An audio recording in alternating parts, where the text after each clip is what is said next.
Hello students, welcome to the class.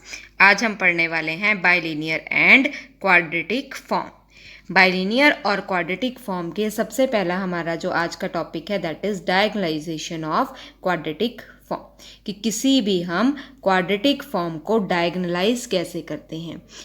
डायगोनलाइज करने का मतलब कि हमारे पास क्वाड्रेटिक फॉर्म जो है, क्वाड्रेटिक फॉर्म हम कैसे लिख देते हैं कि हमारे पास ये x डैश ए एक्स की फॉर्म में होती है। ठीक है, क्वाड्रेटिक फॉर्म को हम लिखते हैं x transpose A X. X आपके पास एक column vector A N cross N order की मैट्रिक्स, तो ये आपके पास होती है एक क्वाड्रेटिक फॉर्म। इसकी जो मैट्रिक्स होती है वो ये ए मैट्रिक्स होती है।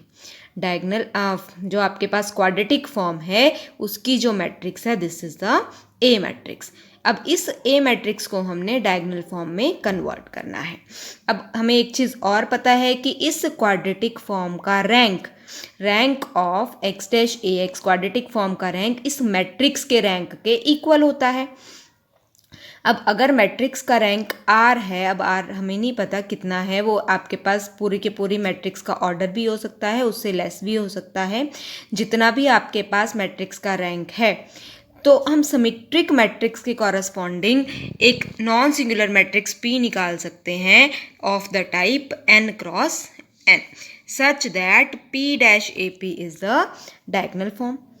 ये हमारे पास मैट्रिसेस का रिजल्ट है कि किसी भी मैट्रिक्स को अगर वो सिमेट्रिक है और उसका रैंक आर है तो हम उसको डायगोनल फॉर्म में कन्वर्ट कर सकते हैं। और डायगोनल फॉर्म में कन्वर्ट करने के लिए हम क्या करेंगे, हमें एक नॉन सिंगुलर मैट्रिक्स P मिलेगी such that P transpose A P is the diagonal form. और डायगोनल में आपके पास ये R, जितना इसका रैंक है R ऑर्डर की डायगोनल मैट्रिक्स आएगी, बाकी आपके पास 0 एंट्रीज आएंगी। ठीक है, अब हमने कहा कि आप ये ट्रांसफॉर्मेशन तो हो सकती है। अब हमने ले लिया x को पी वाई, हमने एक लीनियर ट्रांसफॉर्मेशन ली x is equal to P Y. Linear transformation क्या होती है, एक vector is equal to matrix into vector.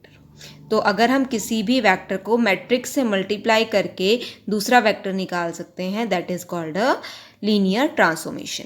तो x is equal to P Y हमने ले ली लीनियर ट्रांसफॉर्मेशन। हमने यहाँ पर x डैश ए एक्स, यही थी हमारे पास quadratic form x dash A X. इस फॉर्म के अंदर हमने ये लीनियर ट्रांसफॉर्मेशन पुट कर दी x is equal to P Y. क्या बन गया ये, पी वाई का transpose a into P Y. जब हम दो की प्रोडक्ट का ट्रांसपोज निकालते हैं तो वो कितना आता है, y transpose p transpose a p y। ठीक है, अब ये p डैश ए पी क्या था, it is this form dr 0 0 0।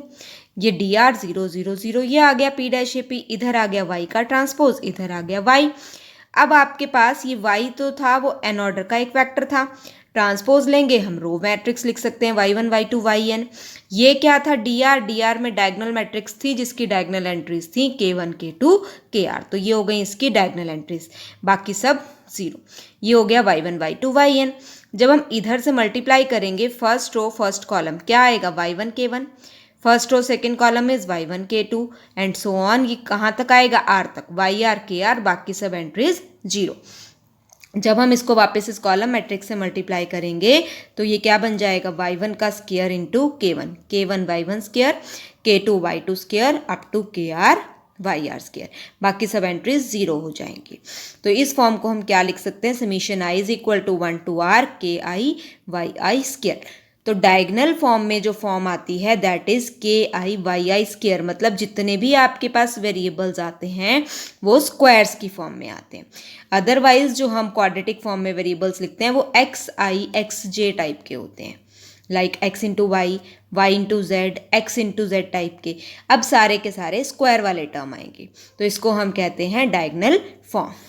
इसके पर्टिकुलर केसेस हैं कि अगर ये जो के आईज हैं इन के आईज की वैल्यू 1 0 या -1 आती है तो it is called the canonical form. अगर ये के आईज की वैल्यू पर्टिकुलरली 1 0 या -1 होगी तो हम इसको कह देंगे कैनोनिकल फॉर्म। और अगर इन पर्टिकुलर इसके अंदर कैनोनिकल फॉर्म के अंदर भी सारे के सारी diagonal entries, all the non zero diagonal entries are 1, वो 1 हो जाएंगी नॉन जीरो डायगोनल एंट्रीज, तो हमारे पास ये फॉर्म क्या कहलाएगी, canonical form over complex field. तो कैनोनिकल फॉर्म दो हैं, एक तो simple canonical form, simple canonical form में क्या हो सकती हैं डायगोनल एंट्रीज 0, 1 या -1। एक कैनोनिकल फॉर्म है that is over complex field, उसके लिए सारी डायगोनल एंट्रीज क्या होनी चाहिए, 1 होनी चाहिए। डायगोनल फॉर्म में तो हमने कन्वर्ट कर दिया। अब मैट्रिक्स ए का रैंक कितना था, आर, तो डायगोनल में भी कितनी नॉन जीरो एंट्रीज आई हैं, आर आई हैं।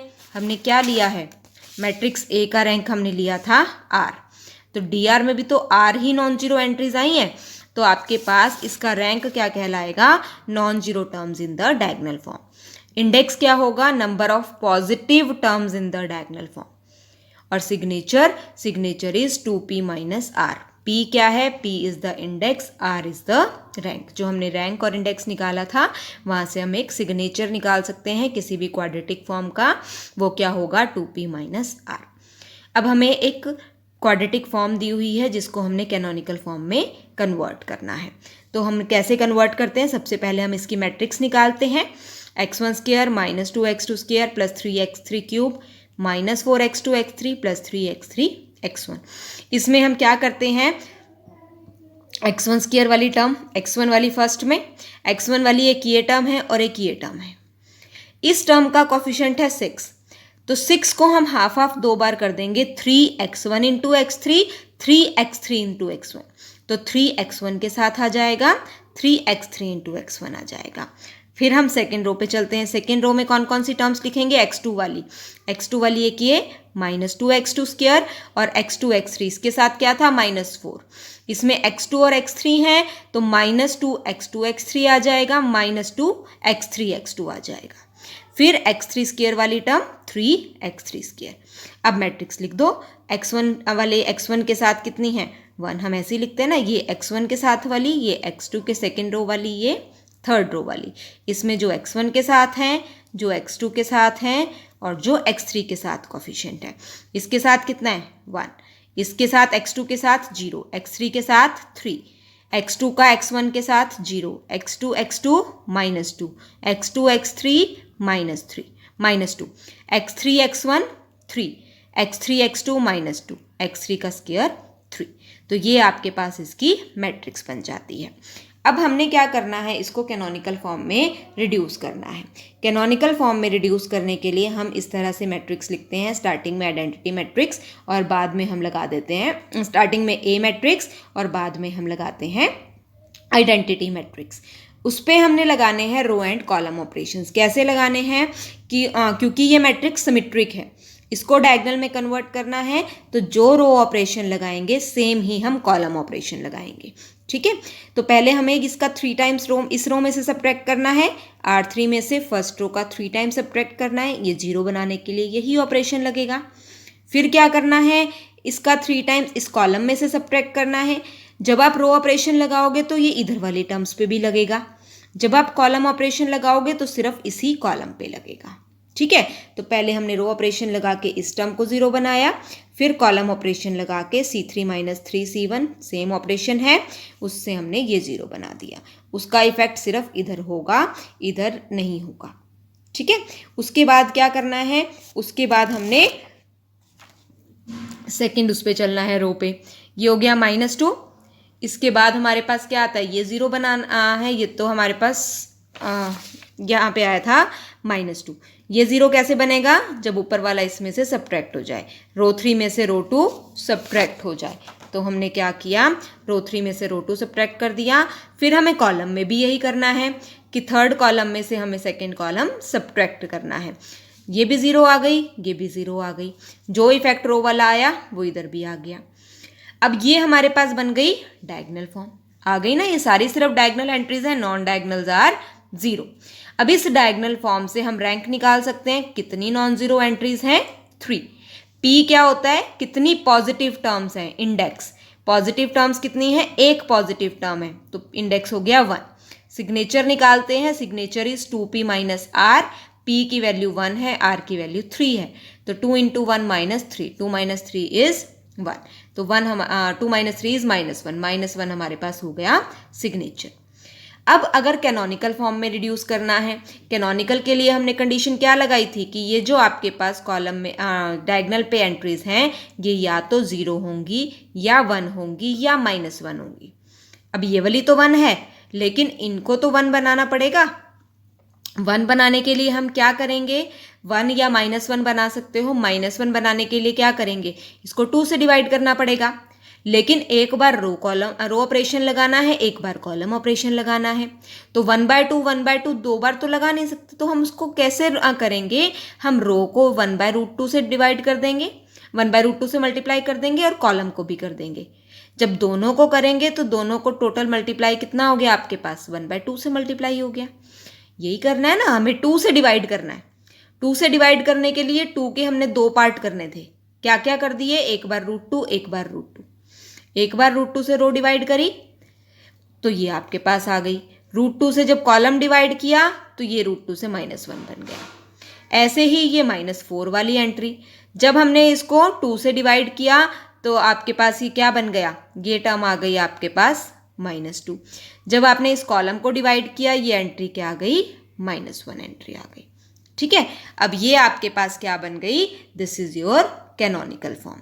कैनोनिकल फॉर्म से अब हमने क्या चेंज करना है, अब हमने चेंज करना है इससे canonical form for complex field.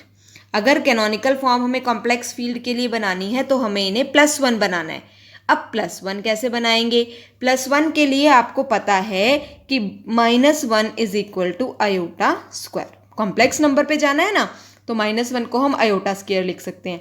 तो ये दोनों टर्म्स क्या हैं, आयोटा स्क्वायर। तो एक बार रो को आयोटा से मल्टीप्लाई कर देंगे, एक बार कॉलम्स को आयोटा से मल्टीप्लाई कर देंगे। तो मैंने रो को, सेकेंड रो को आयोटा से मल्टीप्लाई किया, थर्ड रो को भी आयोटा से मल्टीप्लाई कर देते। ठीक है, तो ये टर्म भी क्या आ गई, this term is also minus iota, ये आयोटा, ये आयोटा और ये आयोटा। ठीक है, अब हमने सेकेंड कॉलम को आयोटा से मल्टीप्लाई किया। आयोटा से मल्टीप्लाई करेंगे तो क्या हो जाएगा, minus iota square, and minus iota square is minus of -1 minus iota square. -1 तो ये, आयोटा स्क्वायर भी कितना था, -1, तो टोटल प्रोडक्ट कितनी आ गई, 1। तो ये जब हम कॉलम को डिवाइड करेंगे, थर्ड कॉलम को भी डिवाइड कर देते हैं, आयोटा C3। तो आपके पास क्या आ गया, ये भी 1 बन गया, ये भी 1 बन गया। ठीक है, तो यहाँ पर आयोटा आया था, यहाँ पे आयोटा आया था, यहाँ पे आयोटा आया था। तो ये आपके पास बन गई canonical form over the complex field. अब हमें एक चीज़ और निकालनी हो सकती है, हमें इसकी ट्रांसफॉर्मेशन निकालनी हो सकती है। अब वो ट्रांसफॉर्मेशन हमारे पास क्या थी, हमने कहा था हमारी ट्रांसफॉर्मेशन है x is equal to P Y. अब P मैट्रिक्स क्या है, ये जो मैट्रिक्स आई है this is our P matrix. तो ये हमारे पास आ गई P मैट्रिक्स। अब इस P मैट्रिक्स के साथ x is equal to P Y हमने निकालना है। x is equal to P Y कैसे निकालेंगे, देखो क्या आया, x1 is equal to 1 into y1, तो x1 is equal to y1, x2 is equal to iota by √2 into y2, x की वैल्यू ये आ गई, x3 ये टर्म फर्स्ट एंट्री से, सेकेंड वाली सेकेंड से, थर्ड वाली थर्ड से, तो ये √3/2 आयोटा इंटू y2 -1/2 आयोटा, ये y1 आएगा -1/2 iota into y2 plus 1/2 iota into y3। तो ये आपके पास आ गया x3। तो this is your equation of transformation. ठीक है, तो सबसे पहले हमने क्या निकाला, सबसे पहले हमने इसको कन्वर्ट किया डायगोनल फॉर्म में। डायगोनल फॉर्म से फिर हमने इसको 1 बना दिया, 2 से 1, 4 से 1, तो ये क्या बन गई, कैनोनिकल फॉर्म। कैनोनिकल फॉर्म में क्या आ गए थे, -1 आ गए थे। -1 से हमने क्या किया, इसको चेंज करने के लिए, क्योंकि हमें ओवर कॉम्प्लेक्स फील्ड लेना था, -1 को हमने आयोटा स्क्वायर ले लिया। तो आप चाहो तो 2 बार आयोटा से डिवाइड कर लो या आप 2 बार आयोटा से मल्टीप्लाई कर लो, सेम चीज़ आ जाएगी। तो ये आपके पास बन गई, जब आपने 1 बना दिए, ये टर्म भी 1 आ गई, नीचे वाली टर्म भी 1 आ गई, तो ये आपके पास क्या बन गई, canonical form over complex field. Transformation निकालनी है, ट्रांसफॉर्मेशन क्या होती है, x is equal to P Y. अब canonical form over complex field निकालनी थी तो ये p हो जाएगा। अगर कैनोनिकल फॉर्म निकालनी होती तो ये वाली मैट्रिक्स p हो जाती। अगर सिर्फ डायगोनल फॉर्म निकालनी होती तो ये मैट्रिक्स पी हो जाती। इट विल डिपेंड कि आप कौन सी फॉर्म निकाल रहे हो। डायगोनल निकालोगे तो डायगोनल में कन्वर्ट करने के बाद ये पी बन जाएगा। अगर आपने कैनोनिकल फॉर्म निकालनी है तो कैनोनिकल में कन्वर्ट करने के बाद पी बन जाएगा। अगर आप canonical form over complex field निकालते हो तो उसके बाद जो मैट्रिक्स आएगी वो आपकी पी बन जाएगी। ठीक है, तो ये आपका मेथड है किसी भी मैट्रिक्स को, किसी भी क्वाड्रेटिक फॉर्म को डायगोनल फॉर्म में, कैनोनिकल फॉर्म में या फिर canonical form over complex field में कन्वर्ट करने का। और ये x is equal to P Y is our transformation. Next topic पे चलते हैं। ये तो हमारा पहला मेथड था डायगोनलाइज करने का। Next is our Lagrange's method of diagonalization. अब हमने क्या करना है लैग्रेंजेस मेथड में, हमने एक फॉर्म ले ली क्वाड्रेटिक फॉर्म। क्वाड्रेटिक फॉर्म है x1 square, x2 square, x3 square, x2 x3, x1 x2, x3 x1। इसमें से हमने क्या करना है, इसमें हमने x1 वाली टर्म्स इकट्ठी करनी है। देखो x1 इसमें है, x1 इसमें है, x1 इसमें है, इन तीनों में x1 नहीं है तो ये टर्म्स मैंने कलेक्ट कर दी। 2x1 square, 2x1 x2 minus 4x3 x1 या x1 x3। अब इसके अंदर एक काम और करना है, जो x1 स्क्वायर के साथ नंबर है वो आप बाहर निकाल दोगे। ये नंबर बाहर आ गया तो ये भी आपके पास 2 था तो ये टर्म बच गई 1। यहाँ पर -4 था, 2 से डिवाइड करेंगे, अंदर बचा -2। फिर क्या करना है, x1 square as it is रखना है। बाकी टर्म्स में से एक टर्म तो आ गई x1, दूसरी टर्म क्या बची, x2 माइनस 2x3। x1 मैंने बाहर कॉमन ले लिया, x2 माइनस 2x3। इसका हमने बनाना है परफेक्ट स्क्वायर। कैसे बनेगा, इस टर्म को हम लिख देते हैं 2ab की फॉर्म में। तो मैंने क्या किया, 2 से मल्टीप्लाई 2 से डिवाइड, 2 से मल्टीप्लाई 2 से डिवाइड, तो 2x1 और ये टर्म x1 का स्क्वायर इधर है तो इस टर्म का स्क्वायर मुझे और ऐड करना था। अगर ऐड किया तो ये टर्म सब्ट्रैक्ट भी करनी पड़ेगी। क्या आ गया, -2 टाइम्स, क्योंकि बाहर ब्रैकेट के बाहर 2 था वो, और इसका स्क्वायर। बाकी टर्म्स जो हमारे पास 1 2 3 टर्म्स थी वो तीनों टर्म्स हमारी एज इट इज आ रही हैं। पहली टर्म परफेक्ट स्क्वायर बन गई, x1 का plus x2 minus 2x3 upon 2 का होल स्क्वायर। अब ये वाला स्क्वायर खोल देते हैं, ये स्क्वायर मैंने खोल दिया, x2 का स्क्वायर 4x3 का square minus 4x2 into x3। ठीक है, बाद वाली 3 टर्म्स अभी भी हमारी एज इट इज है, ये वाली 3 टर्म्स। इसको खोलेंगे तो ये x2/2 और माइनस x3 आ जाएगा, ये टर्म एज इट इज आ गई। इसमें x2 स्क्वायर वाली टर्म इकट्ठी करो, 2/4 यानी 1/2 और 2 माइनस 1/2, 2 माइनस हाफ इज 3/2। फिर ऐसे ही x3 स्क्वायर, ये 3 है, यहाँ पे कितना है 2x3 square, 3 minus 2x3 square is 1x3 square. ऐसे ही x2 x3 यहाँ पे 1 टाइम था, यहाँ पे कितने टाइम्स था, -2/4 और -4, -2 टाइम्स। यहाँ पे आपके पास माइनस नहीं +2 टाइम्स, ये था -4 टाइम्स, -2 टाइम्स ये बच जाएगा। फिर हमने x2 वाली कलेक्ट करनी है टर्म्स, ये तो छोड़ दो। अब ये वाली x2 वाली 2 टर्म्स, इसमें से x2 स्क्वायर के साथ जो भी है वो बाहर निकाल देंगे, ये कॉमन लेंगे तो इसमें क्या बचेगा, ये बचेगा 4/3। तभी तो 3/2 से मल्टीप्लाई करके 3 से 3 कैंसिल, 2 2 4, 2 बचेगा। तो हमने क्या किया, इसमें से निकाल दिया 3/2 कॉमन। अगर आपको यहाँ से 3/2 निकालने में कन्फ्यूजन आती है, आप इसको 3/2 से मल्टीप्लाई और डिवाइड कर लो। आपने इसको 3/2 इंटू 2/3 लिख लिया। ठीक है, 3/2 बाहर आ गया, अंदर बच गया 4/3 प्लस x3 का स्क्वायर। अब इसकी टर्म को परफेक्ट स्क्वायर बनाना है, कैसे लिखेंगे, x2 स्क्वायर माइनस ये 4/3 था तो 2 इंटू 2/3, मैंने कहा था ना 2ab की फॉर्म बनानी है इसकी, तो 2/3 x2 इंटू x3। x2 का स्क्वायर यहाँ ऑलरेडी था, बाकी टर्म क्या बची 2/3 इंटू x3, इसका स्क्वायर इधर डाल दिया। यहाँ डाला है, ऐड किया है तो सब्ट्रैक्ट भी टर्म करनी पड़ेगी, वो टर्म हमने सब्ट्रैक्ट भी कर दी। अब क्या आ गया 2, इस टर्म का परफेक्ट स्क्वायर 3/2, यहाँ पे किसका परफेक्ट स्क्वायर बना x2, ये बीच में माइनस है तो माइनस 2ab है ना, तो माइनस b क्या है 2/3 x3, x2 माइनस 2/3 x3 का होल स्क्वायर माइनस। अब ये सारा हम मल्टीप्लाई करेंगे तो क्या आ जाएगा 3/2 और ये 4/9 और प्लस x3 का स्क्वायर। जब हम इसको सॉल्व करेंगे इट विल बी 1/3 x3 का स्क्वायर। ठीक है, अब ये हमारे पास, इसको हम लिख देते हैं y1, इसको लिख देते हैं y2, इसको लिख देते हैं y3। तो ये क्या बन गई, डायगोनल फॉर्म। डायगोनल फॉर्म में क्या होगा, स्क्वायर वाली टर्म्स आएंगी, हमारे पास कोई मल्टीपल्स वाली नहीं आएंगी। y1 इंटू y2 आ गया या y2 इंटू y3 आ गया, इस तरह के मल्टीपल्स वाली टर्म्स नहीं आएंगी, सिर्फ स्क्वायर वाली टर्म्स आएंगी। अब हम ट्रांसफॉर्मेशन निकाल लेते हैं।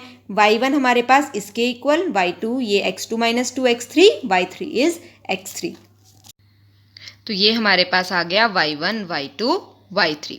अब हम इसकी वैल्यूज निकालते हैं। हमें निकालनी होती है x1, x2, x3 की वैल्यू y1, y2, y3 की फॉर्म में। तो सबसे पहले हमने लिखा x3 is equal to y3। x3 की वैल्यू पुट करेंगे, x2 निकल आएगा y2 और y3 की फॉर्म में। x2, x3 की वैल्यू यहाँ पुट करेंगे तो x1 हमारा निकल आएगा y1, y2, y3 की फॉर्म में। अब ये हमारी x1, x2, x3 की वैल्यूज आ गई। अगर हमें मैट्रिक्स लिखनी है ट्रांसफॉर्मेशन की तो हम कैसे लिखेंगे, x is equal to P Y, ये हो गया x, ये p हमारे पास मैट्रिक्स है। p कैसे लिखी जाएगी, कॉफिशिएंट्स 1, -1/2, 2/3, 0, 1, 2/3, 0, 0, 1। ठीक है, तो ये अगर हमारे पास किस फॉर्म में हमने कन्वर्ट किया था इसे, हमने इसे कन्वर्ट किया था किसी भी डायगोनल फॉर्म में। अगर हमें पर्टिकुलरली कैनोनिकल फॉर्म में कन्वर्ट करना है तो हमारे पास क्या होगा, देखो हमारे पास क्या बन रही थी ये इक्वेशन, हमारे पास बन रही थी 2y1 square plus 3y2 square plus 1/3y3 square, यानी इसके डायगोनल फॉर्म में क्या क्या एंट्रीज थी, 2, 3/2 और 1/3। लेकिन अगर हमें कैनोनिकल फॉर्म चाहिए तो हमें ये तीनों एंट्रीज 1 चाहिए। तो हमने 1 करने के लिए क्या किया, z को √2y1, z2 को √3/2y2, z3 को 1/√3y3 पुट करेंगे। जो हमारे पास यहाँ पे कॉफिशिएंट्स हैं इसके साथ √2, ये √3/2, ये 1/√3। तो ये ट्रांसफॉर्मेशन फर्दर लगाने से क्या आ जाएगी हमारे पास, कैनोनिकल फॉर्म। अब बात आती है factorisable bilinear form. Bilinear form को फैक्टराइजेबल कब कहते हैं, जब हम उसको लीनियर फैक्टर्स की प्रोडक्ट में लिख सकते हैं। लीनियर फैक्टर्स हमारे पास किस तरह से आएंगे, लीनियर फैक्टर्स की फॉर्म में वो फैक्टराइजेबल कैसे होगी कि अगर हमारे पास एक बाइलिनियर फॉर्म है x-ay, जब हम बात करते हैं क्वाड्रेटिक फॉर्म की तो ये दोनों चीज़ें सेम होती हैं, x प्राइम a x। हम बात कर रहे हैं बाइलिनियर फॉर्म की, ये हो जाएगा x-a y। इसको हमने बात करनी है, ये फैक्टराइजेबल है। फैक्टराइजेबल मतलब इसके दो पार्ट्स हो सकते हैं। सबसे पहले हमने इसको समीशन की फॉर्म में लिखा, जो इसकी जनरल फॉर्म होती है, summation i is equal to 1 to m, j की वैल्यू 1 से m तक, aij xi yj। दो फैक्टर xi वाली टर्म्स अलग हो गई, yj वाली अलग हो गई, कि summation i is equal to 1 to m bi xi, क्योंकि यहाँ पर एक ही वेरिएबल है तो एक ही सबस्क्रिप्ट आएगी, एक ही समीशन आएगा। वैसे ही यहाँ पर yj एक ही वेरिएबल है, एक ही सबस्क्रिप्ट तो एक ही समीशन। खोल के भी लिख लेते हैं, ये क्या है, b1 x1 b2 x2 up to bm xm, linear form बन गई। इसी तरीके से ये लीनियर फॉर्म बन जाएगी, c1 y1 c2 y2 and cn yn। तो अगर हम इनका प्रोडक्ट ले लें, प्रोडक्ट में हमारे पास क्या बनेगा, प्रोडक्ट में हमारे पास दोनों समीशन आ जाएंगे, bi cj xi yj, दोनों टर्म सेम आ गई। इसके कॉफिशिएंट थे aij, इसके कॉफिशिएंट थे bi cj, कंपेयर करेंगे तो aij bi इंटू cj। अब हमें बात करनी है कि अगर ये फैक्टराइजेबल है तो इसका रैंक 1 होना चाहिए, यानी कि a का रैंक 1 होना चाहिए। a का रैंक 1 होने का मतलब इसके सारे के सारे उससे बड़े ऑर्डर के माइनर डिटर्मिनेंट 0 देंगे, माइनर 0 होंगे। कोई भी माइनर ले लेते हैं हम 2 ऑर्डर का, कोई रो कोई कॉलम उठा लिया हमने, ith रो और pth कॉलम उठा लिया, और आप jth रो और pth कॉलम, और ith रो qth कॉलम, jth रो qth कॉलम, कि कोई भी हमने एक माइनर उठा लिया। ये ध्यान रखेंगे कि इसकी रो i वाला जो होता है ये रो को सबस्क्रिप्ट रो को शो करता है, तो ये रो एक ही आएगी, i वाले आएंगे। ये एक कॉलम की एंट्रीज होनी चाहिए, तो यहाँ पर सेकेंड वाली सबस्क्रिप्ट सेम रहेगी। ठीक है, फर्स्ट सबस्क्रिप्ट डिनोट करती है किसको, रो को, तो ऊपर वाली पहली रो में या दूसरी रो में फर्स्ट सबस्क्रिप्ट सेम होगी। सेकेंड सबस्क्रिप्ट डिनोट करती है कॉलम को, पहले कॉलम और दूसरे कॉलम में दोनों में सबस्क्रिप्ट सेकेंड वाली सेम रहेगी। तो हमारे पास इसकी डिटर्मिनेंट की वैल्यू क्या आएगी, aip into aj minus aiq into aj। ये वैल्यूज aij क्या था, bi इंटू cj, ये आ गया bi cp bj cq, bi cq bj cp। दोनों टर्म सेम है, सब्ट्रैक्ट करेंगे तो 0। इसका मतलब 2 ऑर्डर के माइनर 0 हैं, तो इसका रैंक कितना आ गया? 1 आ गया। तो इसका मतलब अगर बाइलिनियर फॉर्म के हम फैक्टर बना सकते हैं तो उसका रैंक कितना होगा? 1। कन्वर्स की बात करते हैं। कन्वर्स में हमारे पास क्या होगा? कन्वर्स में हमने लिखा कि अगर ये बाइलिनियर फॉर्म है सच दैट इसका रैंक 1 है। अगर रैंक 1 है तो हमारे पास non singular matrices P and Q निकलेंगी। हम इसको नॉर्मल फॉर्म में कन्वर्ट कर सकते हैं, और नॉर्मल फॉर्म में यहाँ पे आइडेंटिटी कितने ऑर्डर की आएगी? जितना रैंक है। रैंक कितना है? 1 है। तो आइडेंटिटी का कितना ऑर्डर हो गया? 1 ऑर्डर की आइडेंटिटी मैट्रिक्स आ गई। ट्रांसफॉर्मेशन क्या लेते हैं? x is equal to P dash U, Y is equal to Q V. Form क्या बन जाती है? u डैश ये मैट्रिक्स इंटू v। क्या थी? x dash A Y. Value किसकी है? ये x डैश ए वाई की ही वैल्यू है। क्या बन गई? u dash into P A Q V. ठीक है, तो ये मल्टीप्लाई करते हैं। u का हमने निकालना है ट्रांसपोज। u क्या है? u1 u2 um। ये मैट्रिक्स आइडेंटिटी, फर्स्ट ऑर्डर की आइडेंटिटी मैट्रिक्स सिर्फ 1, बाकी सारी एंट्रीज 0। v n ऑर्डर की है तो v1 v2 vn। First row first column multiply करेंगे u1, उसके बाद के सारे कॉलम 0 हैं तो सारी एंट्रीज 0, मल्टीप्लाई फिर इस रो इस कॉलम मैट्रिक्स को मल्टीप्लाई करेंगे तो u1 इंटू v1। तो ये हमारे पास फॉर्म बनी। अब इस फॉर्म में हमारे पास क्या है? p और q कैसी हैं? नॉन सिंगुलर, तो इन्वर्टिबल है। हमने लिखा था x is equal to P prime U, तो u क्या हो गया? p प्राइम का इन्वर्स इंटू x। ऐसे ही y is equal to Q भी था, तो v क्या हो गया? q inverse y। तो हम लिखते हैं u is equal to P prime का इनवर्स इंटू एक्स। u क्या था? u1 u2 um, m order की थी ये, p भी m ऑर्डर की है, तो हमने कोई भी जनरल मैट्रिक्स हमने लिख दी m बाय m ऑर्डर की, क्योंकि ये स्क्वायर मैट्रिक्स है। ये हमारे पास x1 x2 xm आ गया। x वेक्टर m लेंथ का है। हमें निकालना था u1, तो u1 कैसे आएगा? पहली entry first row first column multiply करो, p11 x1 p12 x2 up to p1m xm। तो ये आपके पास आ गया u1। सेम वैसे हमने q लिखा, मल्टीप्लाई किया तो v1 निकल आया। मैं आपके पास बाइलिनियर फॉर्म क्या थी? u1 इंटू v1, u1 की वैल्यू और v1 की वैल्यू लिखेंगे तो ये 2 लीनियर फैक्टर आ गए। 2 लीनियर फैक्टर मतलब इट इज फैक्टराइजेबल। तो ये बाइलिनियर फॉर्म को अगर हम फैक्टराइज कर सकते हैं तो क्वाड्रेटिक को भी कर सकते हैं। तो अब बात करते हैं क्वाड्रेटिक फॉर्म की। भाई ये कॉम्प्लेक्स कोफिशिएंट के साथ प्रोडक्ट ऑफ 2 लीनियर फैक्टर्स में कब लिखी जाएगी? ये यानी ये फैक्टराइजेबल कब होगी? जब इसका rank less than equal to 2 होगा। वहां हमने रैंक कहा था बाइलिनियर फॉर्म में 1 होगा, अब हम कह रहे हैं rank less than equal to 2 होगा। हमने मान लिया पहले की तरह फैक्टराइजेबल है तो 2 लीनियर फैक्टर आ गए। अब यहाँ 2 केसेस बनते हैं, या तो ये डिपेंडेंट होंगे या ये इंडिपेंडेंट होंगे।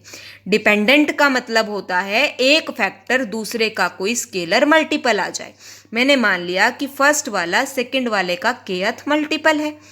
ये वैल्यू मैं ऊपर पुट करूंगी, फर्स्ट वाले को k इंटू सेकेंड फैक्टर, फिर ये सेकेंड फैक्टर, इस फैक्टर को मैंने नाम दे दिया y1। y1 हमारे पास क्या आ गया? b1 x1 b2 x2 into b1 x1 b2 x2 into bn xn। तो जब मैं k इंटू y1 स्क्वायर लिखूंगी तो ये आपके पास फॉर्म बन गई। इसमें सिर्फ स्क्वायर वाली टर्म आ रही है, स्क्वायर वाली टर्म आ रही है, तो ये आपके पास कितनी टर्म्स आ रही हैं? एक ही टर्म आ रही है, यानी कि इसका रैंक कितना हो गया? 1। जितनी टर्म्स आएंगी उतना इसका रैंक आ जाएगा। अब अगर ये लीनियरली इंडिपेंडेंट हो जाए, इंडिपेंडेंट हो गए तो 2 अलग फैक्टर थे, इसको r कह दिया, इसको s कह दिया। r इंटू एस क्या हो जाएगा? 1/4 r plus S square minus 1/4 r minus S का स्क्वायर। y1 हमने ले लिया r plus S, y2 r minus S लिख दिया। तो ये क्या हो गया? 1/4 y1 square minus 1/4 y2 square. तो form x dash A x R S के इक्वल थी। r और s से हमारे पास क्या आ गया? 1/4 y1 square minus 1/4 y2 square. अब इसमें स्क्वायर वाली कितनी टर्म्स आ रही हैं? 2 टर्म्स आ रही हैं, तो इसका रैंक कितना हो गया? 2। कन्वर्सली हमने मान लिया कि रैंक या 1 है या 2 है। अब रैंक 1 होता है तो ये किस फॉर्म में कन्वर्ट होगी? इसमें एक ही टर्म आएगी। एक टर्म को कैसे लिख सकते हैं? ए वाई 1 इंटू y1, तो ये भी लीनियर, 2 लीनियर की प्रोडक्ट आ गई। अगर इसका रैंक 2 है तो इसमें 2 टर्म्स आएंगी, a into y1 square plus b into y2 square. Second वाली को लिखते हैं minus under root B y2 का स्क्वायर और साथ में अयोटा लगा देते हैं। तो ये क्या बन गया? x square minus Y square. X plus Y, X minus Y. तो ये हमारे पास इसके दो लीनियर फैक्टर्स की प्रोडक्ट आ गई। इसको हमने लिख दिया under root A into Y one का स्क्वायर, इसको लिख दिया iota under root B into Y two का स्क्वायर। तो ये आपके पास दो लीनियर फैक्टर्स की प्रोडक्ट आ गई।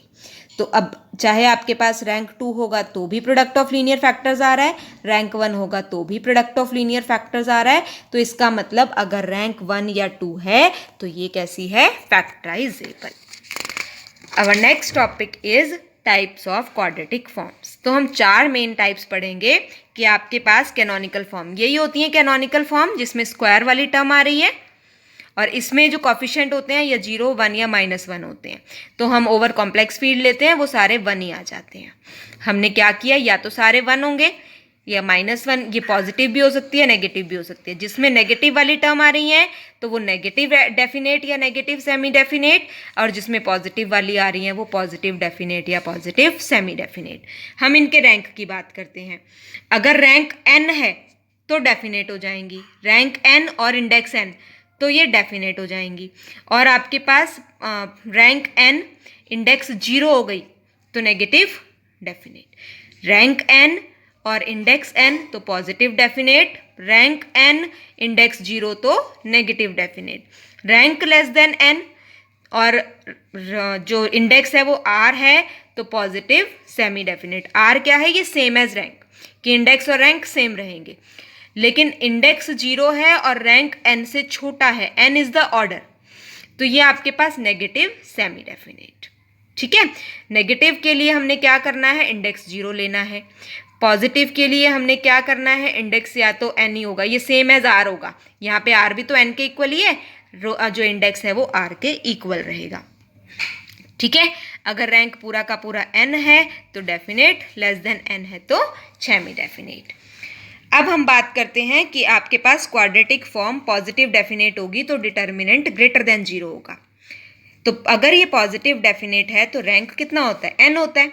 n होता है तो नॉन सिंगुलर मैट्रिक्स निकलेगी कि आपके पास p प्राइम AP आइडेंटिटी आ जाए। जितना रैंक होता है उतने ऑर्डर की हमारे पास नॉर्मल फॉर्म बनती है ना, तो ये नॉर्मल फॉर्म ही है। नॉर्मल फॉर्म में 0 नहीं आएगा क्योंकि इसका जो आपके पास रैंक है ये पूरे के पूरे ऑर्डर के इक्वल है। हमने ले लिया दोनों साइड डिटर्मिनेंट, आइडेंटिटी का डिटर्मिनेंट 1, इधर तीनों का डिटर्मिनेंट सेपरेट हो जाएगा। इसका और इसका जो आपके पास ट्रांसपोज है और मैट्रिक्स है उसका डिटर्मिनेंट सेम होता है तो ये 2 बार प्रोडक्ट हो जाएगी।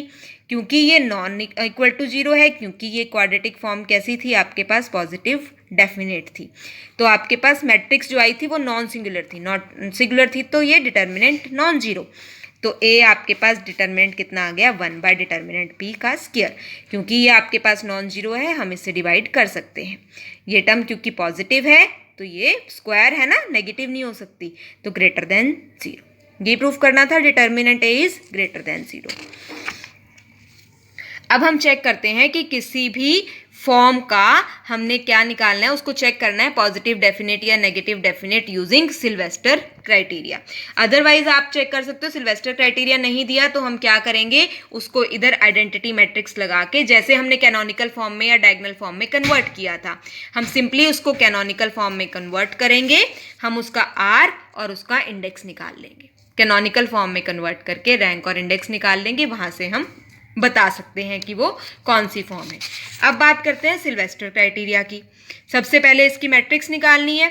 मैट्रिक्स हम कैसे निकालते हैं, यहाँ x1 वाली टर्म, यहाँ x2 वाली, यहाँ x3 वाली, ये x1, ये x2, ये x3, तो x1 स्क्वायर के साथ 6, x2 स्क्वायर के साथ 3, x3 स्क्वायर के साथ 3। ये क्या है, x1 x2। अब x1 x2 दो तरह से आएगा, एक बार x1 x2, एक बार यहाँ पे x1 x2, तो इसका हाफ हाफ हम दोनों जगह लगा देंगे। -4 है, हाफ -2 इधर, हाफ -2 इधर, ऐसे ये -2 x2 x3 है, x2 इंटू x3 ये आ गया, एक x2 इंटू x3 ये आ गया। कितना चाहिए था हमें, -2, तो -1 कितना हो गया टोटल, -2। ऐसे ही x3 x1 4 है तो इसका हाफ हाफ 2 2 हम यहाँ लगा देंगे, ये 2 और ये 2। ठीक है, तो ये मैट्रिक्स हमारी डायरेक्टली भी निकल जाती है। हमने क्या करना है, इसके प्रिंसिपल माइनर्स लेने हैं। पहले पहली एंट्री, फिर पहली 4, फिर पूरी की पूरी। तो पहला आपके पास माइनर क्या हो गया 6, फिर 6 -2 -2 3, आपके पास कितना आ गया इसका डिटर्मिनेंट 14 पॉजिटिव है, पूरे का डिटर्मिनेंट निकाला 32 पॉजिटिव है। सारे माइनर्स पॉजिटिव आ जाए, कौन से माइनर्स? प्रिंसिपल माइनर्स, तो हम कहते हैं पॉजिटिव डेफिनेट। अगर आपके पास जैसे इसकी मैट्रिक्स है, पहला माइनर नेगेटिव, दूसरा पॉजिटिव, तीसरा नेगेटिव आ रहा है, ऑल्टरनेट आते हैं, तो वो कैसी होती है? Negative definite. This is called the Sylvester's criteria. Thank you.